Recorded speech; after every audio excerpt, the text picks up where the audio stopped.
Hey guys, MCF Got Milk here and welcome back to another auto video. In this video, I'm going to be showing you a few things that you are doing that is going to completely ruin your car. And without further ado, let's get right into the video. Number one, if you're getting into your car and you're turning it on, and as soon as you turn on putting it in drive and starting to drive, that is one of the worst things you could do to your engine. Your car needs at least 10 to 15 seconds to get the oil to the main parts of the engine for it to be properly lubricated and to go, or you're gonna cause friction and it's gonna ruin out your car. So what you wanna do is you wanna take your key, plug it in, turn the car on, while you're letting it all set up, maybe put the air on a little bit, you know, put your seatbelt on, get all comfortable, and then go. That's the best way to start your car. It doesn't have to get, engine temperature doesn't have to get to midway already.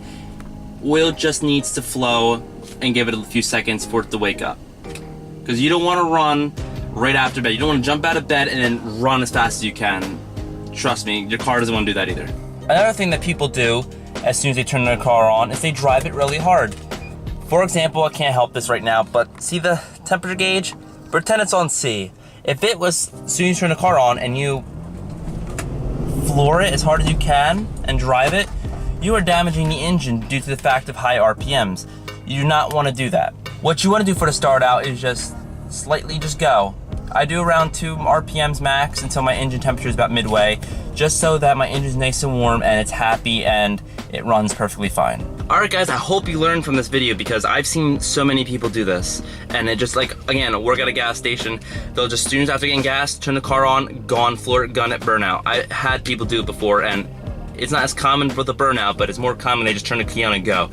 But just be courteous to your car. Your car is getting you to A and B, don't overdo it. Alright guys, that's the video. I hope you guys enjoyed. Real quick, I hope you guys can leave a nice follow for my Instagram and Twitter as well. I post random pictures and I help you guys as well, and I'll communicate with you off that one. So if you guys want to go follow me on there, it's the same thing as my YouTube username, which is MCF Got Milk. Hope to see you guys there. I hope you guys enjoyed the video. Take care.